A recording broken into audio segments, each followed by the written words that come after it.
Some stories stick. If you were to say something about the feeding of the 5,000, most people would look at you blankly, or they might go, did your whole party have to be together before they'd seat you? And who picked up that tab? Most people wouldn't have any idea what you were talking about. But if you talk about David and Goliath, most people still know that. Oh yeah, the little guy who goes against the big corporation. I totally know what that is about. So most people have heard about the story, or at least they've heard of an interpretation of the story. So we're going to take a little bit of a deeper dive and find out what the story of David and Goliath is really about. So the story happens at the end of the Judges period, where we were last week, and at the beginning of the monarchy period. The first king of Israel is a dude named Saul. And so Saul is the king, but they're still having the same problems that they had before with the Philistines. And so the Philistines and the Israelites decide to go to war. And they go to war in this place just west of Jerusalem, not quite all the way down to Tel Aviv, called the Valley of Elah. And it's a really picturesque place, and it's the perfect place for a war, because the valley kind of goes like this. There's two shells on either side, and then it goes down to a rather narrow riverbed, which is why David could find the stones. And so you've got the Israelites camped up on one shelf on one side, and you've got the Philistines camped up on another shelf, and they've kind of reached a stalemate. And so what they decide to do is, instead of the armies fighting each other, they'll kind of have this combat of their champions, where each side picks one person, and those two will go at it, and whoever wins takes the day. So this probably sounds like a good idea until the Israelites see who the Philistines have picked. So Goliath walks out, and he is a giant. So there might be some hyperbole in the account, but one way or another, this is a big dude. And he is heavily fortified. I mean, he's got all of the latest warfare equipment that the Philistine army can prepare him, and he is just scary. And so the idea of hand-to-hand combat with him, I mean, that dissipates pretty quickly. And so Goliath comes down pretty much every day for 40 days and shouts, comes to the middle of the valley and shouts at the Israelites and says, isn't somebody going to come take me on? Because whoever wins, if you win, we'll serve you. If we win, you serve us. And he does this for 40 days, and nobody takes him up on the challenge because he's big and scary, and everybody thinks that they're going to lose. Well, after 40 days, supplies come in the form of David. He comes from Bethlehem, which is quite a bit of ways, to bring food to his brothers because family supplied the soldiers. And he gets there right about the time that Goliath comes out for his daily taunting of the Israelite armies. And David hears this for the first time, and he can't believe that everybody is cowering and hiding behind bushes and in their tents. He's like, who is this dude? Somebody needs to take him on. And so eventually he talks big enough that they bring him to Saul the king, and David says, I can take this dude. And Saul says, I don't think you can, but if you're determined, go ahead. But let me at least help you out. I'm going to give you my armor. So David's some scrawny teenage dude, and Saul is probably one of the biggest people in Israel. And I just think there's probably this pretty comical moment where Saul puts his helmet on David, and it kind of slides down to here, and David can't hear anymore. And he puts his armor on him, and it literally is dragging on the ground. And he hands David his sword, and David is like, and eventually he gets all dressed in this, and he goes, this is not going to work. I can't wear this stuff. And instead, he goes and he picks up 5 smooth stones, riverbed, after all, they're there. And he says, all I'm going to need is a couple of rocks that I can put in my sling and heave at this dude. And I know God will be with me, and that's what I'm going to do. So he goes out, and Goliath comes out, like a Sherman tank. And he laughs at David. He's like, what is this you're sending out to me? And David lets him laugh for a minute and basically tells him that he comes on behalf of God and takes one of his stones and he swings it around and lets it loose, and the thing hits Goliath right in the center of the forehead, and he teeters back and forth a little bit, and timber falls flat on his face. David goes and he cuts off Goliath's head and presents it to the king, and the Israelite army chases the Philistines down the hill. and that's the end of the story. So, the easiest takeaway from the story is that God is with the underdog. And sometimes the little guy wins. In fact, Malcolm Gladwell wrote a really good book called David and Goliath, Underdogs, Misfits, and the Art of Battling Giants. And so that whole underdog thing is even in the title. And there's some great advice in the book, and it's really a great read. I'm just not sure if the Bible is talking about how sometimes underdogs win against all odds. I don't know if the real story is about David and Goliath as much as I think the story is about David and Saul. It's not so much about how the little guy beating the big guy against the odds as it is about how important personal character is and how important it is to rely on God in our lives. But look at the timing. So we're in 1 Samuel 17, chapter 17. Just a couple of chapters back, in chapter 13, God rejects Saul as king. He removes his blessing from him because of a dumb thing that Saul did. And then in chapter 16, just right before the story that I just told you about, without Saul's knowledge, David has been anointed king. And so you've got two different kings, one that God has removed his blessing from, and another that God has blessed. And then we get to chapter 17. And I think chapter 17 is to demonstrate why God rejected Saul and why he chose David. I think it's a study of what God is looking for from people who follow him. And this is where the story really comes to a head in verse 8. Goliath stood and shouted to the ranks of Israel, "Why do you come out and line up for battle? Am I not a Philistine, and are you not the servants of Saul? Choose a man and have him come down to me. If he's able to fight and kill me, we will become your subjects. But if I overcome him and kill him, you will become our subjects and serve us." Then the Philistine said, "This day I defy the armies of Israel. Give me a man and let us fight each other." On hearing the Philistines' words, Saul and all the Israelites were dismayed and terrified. For 40 days, the Philistine came forward every morning and evening and took his stand. Brief excursus, 40 is usually a symbolic number in the Bible. Oftentimes, it's associated with trials or temptations. So that's just a flag for people to know that this thing has been going on for a long time. It's a hardship. So these are God's people. These are the covenant people of God. These are people that God has made a promise to. And what's the promise? You will be my people, and I will be your God. I will make you a great nation, and ultimately, I will use you to help me save the world. So they've got this promise from God about who he is to them, how he is growing and developing them, and the future that he has for them. And now there's this perceived threat to what God is doing. How do they respond? They're paralyzed with fear. Why? Well, it's scary. But over and over in the Bible, it demonstrates that God keeps his promises, even in really scary situations. That's going to play out in this story. But we also have a promise from God. We have a covenant. We know that God has a good future in store for us. He's recreating and renewing and restoring everything. In Jesus, he's making everything new, putting things back together again. We know that, and we know God's promises are true. And yet, if the wrong person gets elected, we're terrified by that. I already know people who are panicking because of the potential of a recession next spring.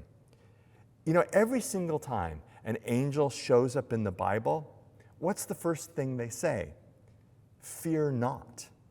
Now, let's understand that fear not is not the same as go ahead and do something stupid. There are consequences to our actions. But in general, we don't need to fear because God is with us. So here are God's people with a perceived threat, dismayed and terrified and hiding. And where is their leader? He's hiding in his tent. On hearing the Philistines' words, Saul and all the Israelites were dismayed and terrified. And this goes on for 40 days. Basically, it seems like the only thing that passes time is Goliath coming out every morning. They're at this stalemate. What kind of leader does that? Well, truth be told, lots of them. But no good leader gets terrified and stays in his tent. Why is Saul hiding in his tent? Is he a coward? I don't know, maybe. But ultimately, it's because Saul knows he's beat. Saul looks at Goliath and knows he's got nothing. He knows there's no way that he can beat Goliath in a man-to-man combat situation.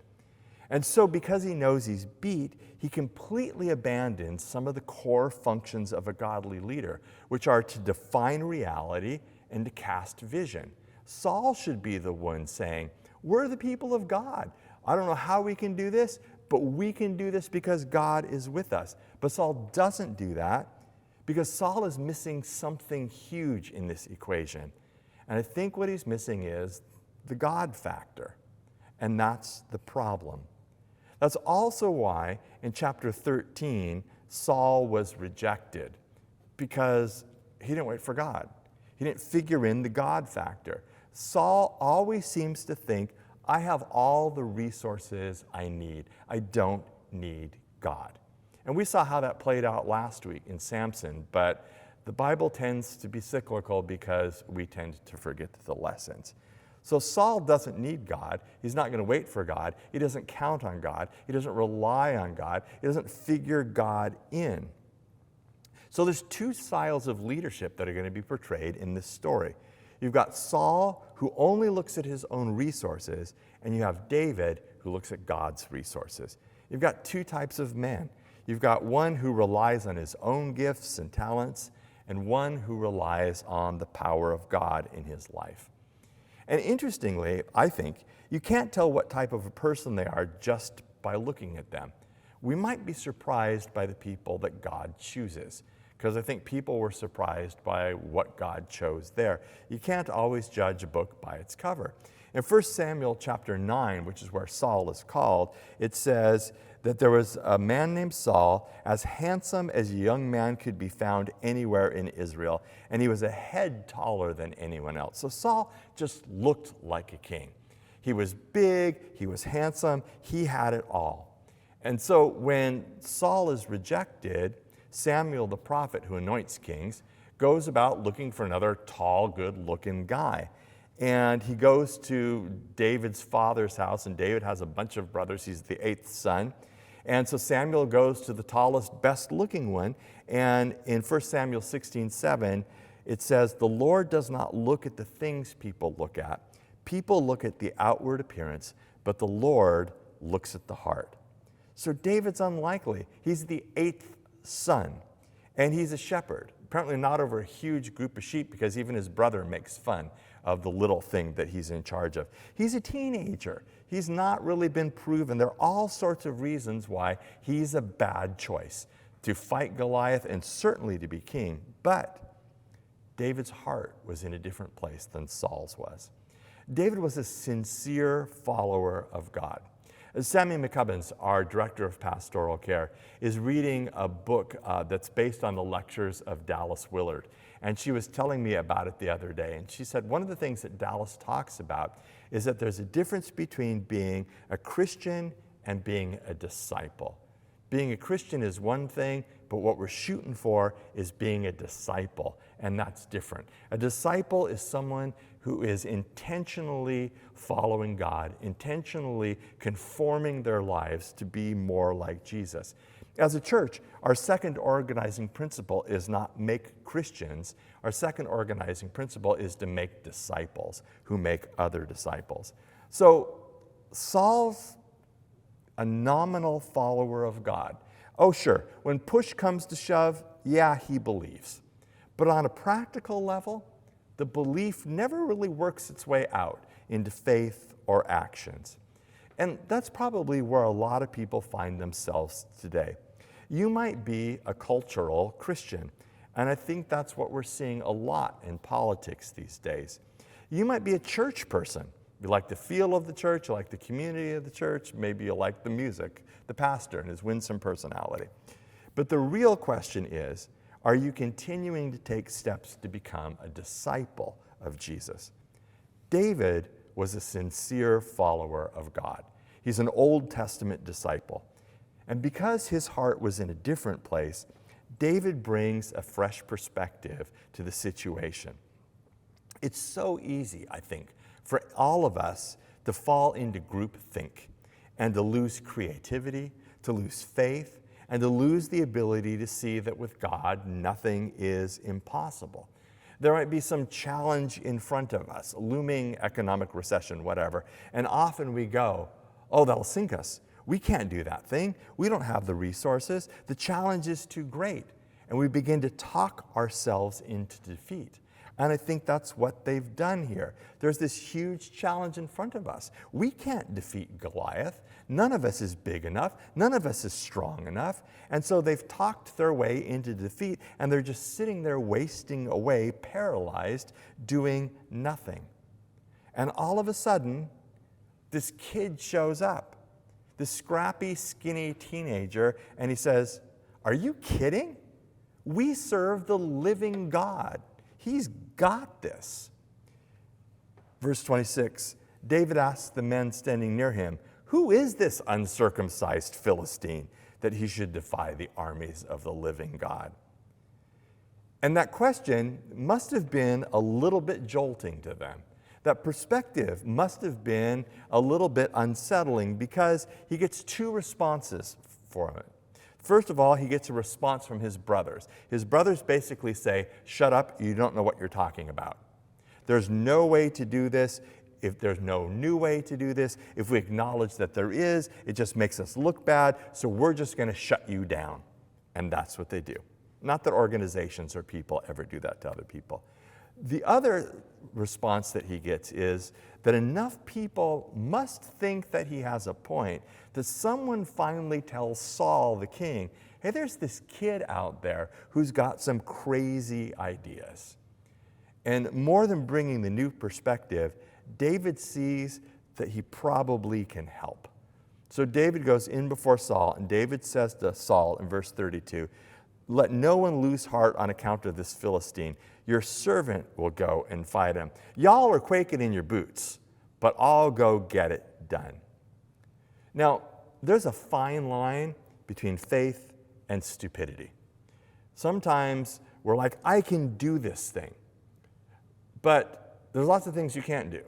Like you can't decide today that you're going to run a marathon tomorrow. That just doesn't work.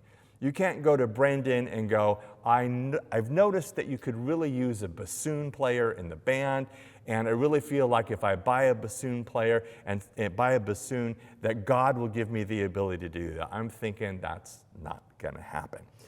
What does work is that if you've got some background, if you've got some gifts, if you've got some talents, you've got some inclination that God can use, even if it's a stretch, that's probably going to work. So there's this need. There's an intimidating need. And David felt like he might have the gifts to be able to help, even though it was going to be a stretch. So what's Saul's response? Verse 33, "You're not able to go out against this Philistine and fight him. You're only a young man, and he's been a warrior from his youth." So first of all, he totally discounts David, and he tells him all of the reasons why it will never work. And Saul basically says, "We're defeated already, and you certainly don't have the tools or the talents to be able to help us." So in other words, he really tries to be an encouragement to David so that he can grow and develop. But David is not dissuaded. In verse 34, David said to Saul, "Your servant has been keeping his father's sheep.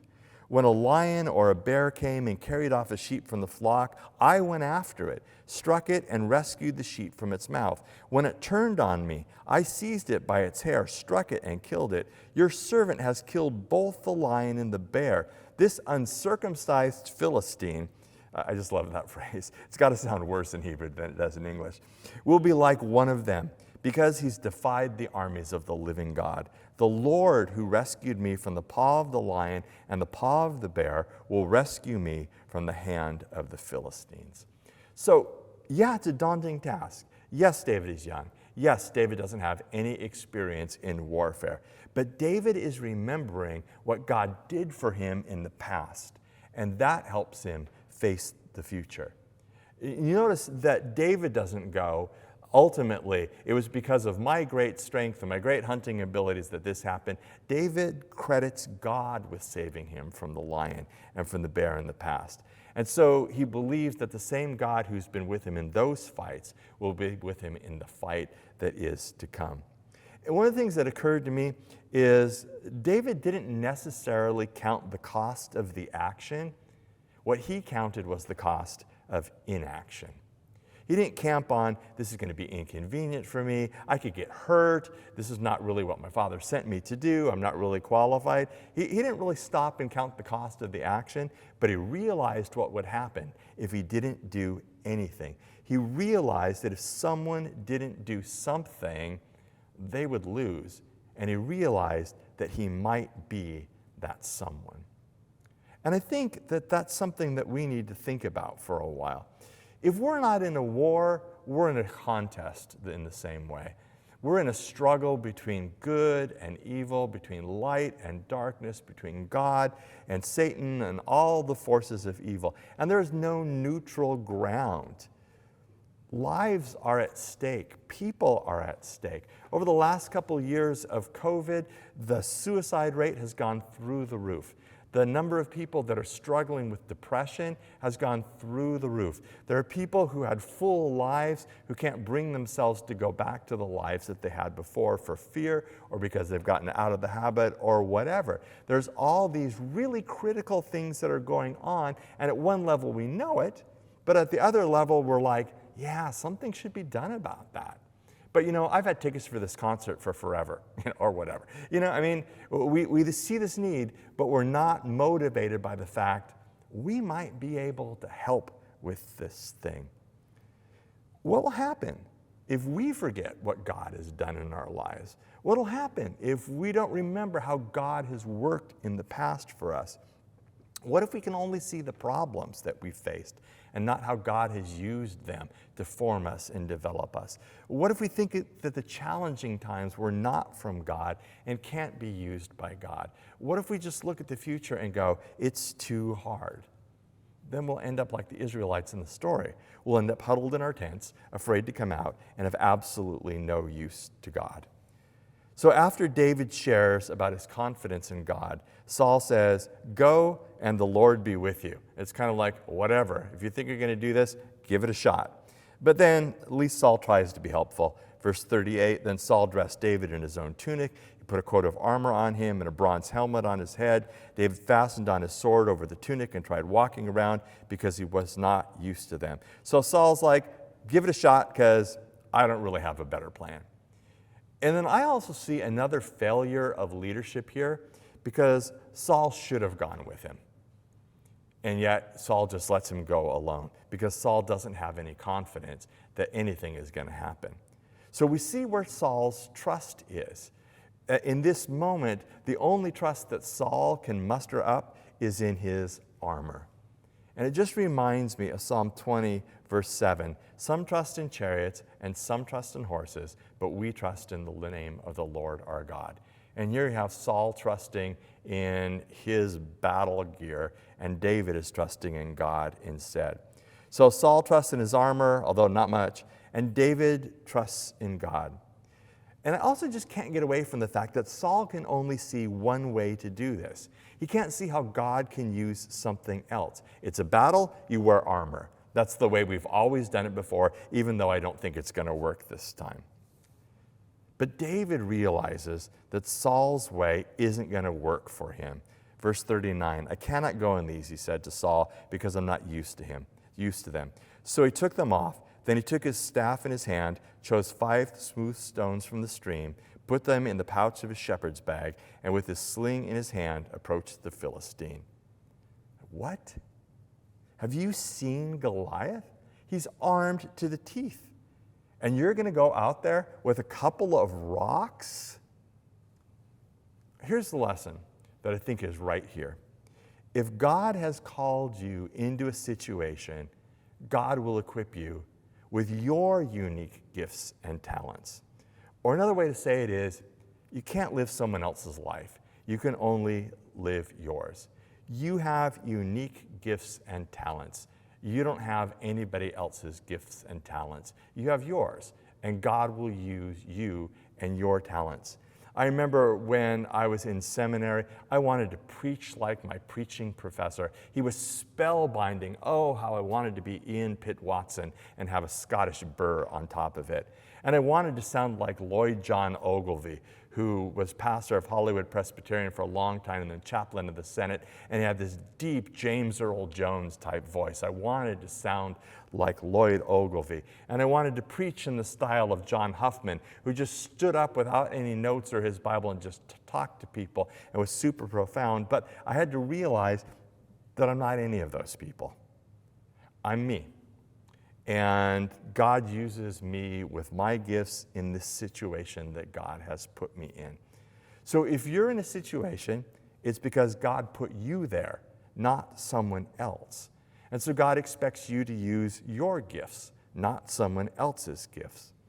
And I think we need to be very careful when we feel like God is nudging us towards something, to think that he can't use us because someone else is more gifted or more qualified. I mean, for crying out loud, if we waited for the most qualified person to serve around the church, we'd still be waiting. It's all about willingness. It's about people like David who will go, I think I can help with that, and do. So David goes out to meet Goliath with his shepherd stuff.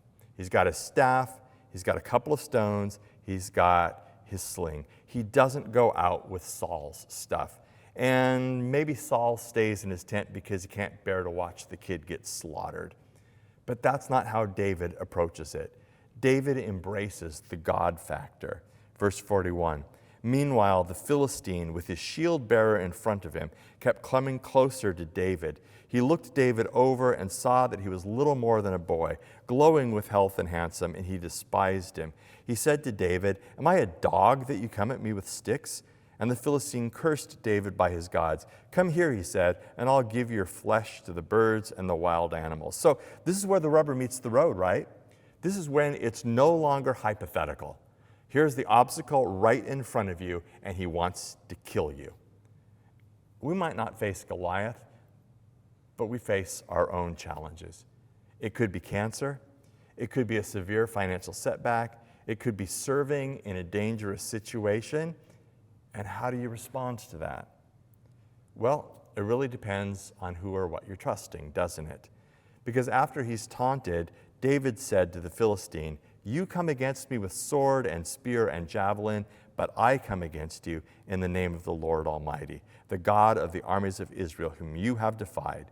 This day the Lord will deliver you into my hands, and I'll strike you down and cut off your head. This very day I will give the carcasses of the Philistine army to the birds and the wild animals, and the whole world will know that there is a God in Israel. All those gathered here will know that it is not by sword or spear that the Lord saves, for the battle is the Lord's, and he will give all of you into our hands. And I can only imagine that Goliath laughs out loud. Now, David isn't delusional. David recognizes he's got a weapon that Goliath doesn't. He's got God on his side. He knows the battle belongs to the Lord, and God will do this thing. And then it gets really scary. Verse 48, as the Philistine moved closer to attack him, David ran quickly toward the battle line. I think that's crazy. I'd stand where I was. I'd back up. I'd go, I think I can huck this stone about 250 yards. I don't need to be any closer. David runs towards him. While he's running, reaching into his bag and taking out a stone, he slung it and struck the Philistine on the forehead. The stone sank into his forehead, and he fell face down on the ground. So David triumphed over the Philistine with a sling and a stone. Without a sword in his hand, he struck down the Philistine and killed him. David runs towards Goliath. David is all in. I think lots of times it's easy to go, I'm going to trust God, but I'm also going to hedge my bets. Being all in like that is more than we're comfortable with a lot of times. I want to step out in faith, but I also want to make sure that I have a safety net just in case it goes south. Well, Saul had the ultimate safety net. He didn't go out at all. And David was all in, and he's the one who got results. Look at what happens in this text. The army starts out being terrified, being paralyzed, of absolutely no use to God or anyone else. And they end up seeing God at work, totally routing the enemy. Now, this isn't part of the story that the Bible records, but I think it's an important leadership lesson. And if you've ever run anything, you know the truth of this. What happens immediately after this? Well, David, who saves the armies of Israel, it's not all hail the conquering hero. The honeymoon does not last long. Pretty soon, Saul is hunting David down. David is out in the wilderness. It's all up and down. It's not all glory. But David keeps moving forward and trusting God in the midst of it. So a couple of application points. If you won't be faithful to God, He'll find someone who will. I like the old adage. I think it's so true in this story, but also in our lives when we're trying to do something for God. Lead, follow, or get out of the way. Saul didn't lead, he didn't follow, he was just in the way.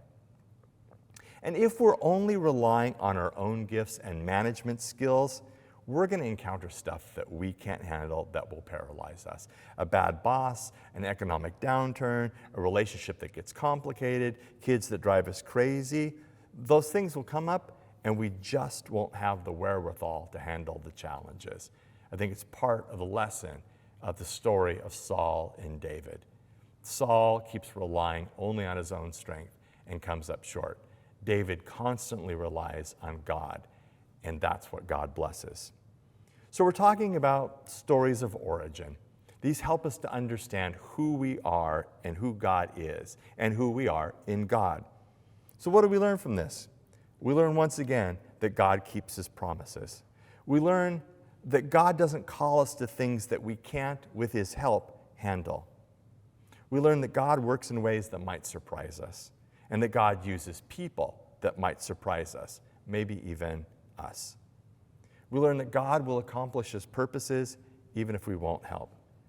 We learn that God wants our hearts, not just our management abilities. And we learn that if we rely on God, God will use us. So let me ask you 3 questions. Where are you missing the God factor in your life? Number 2, which are you, a Christian or a disciple? And number 3, what gifts do you have that God might be able to use?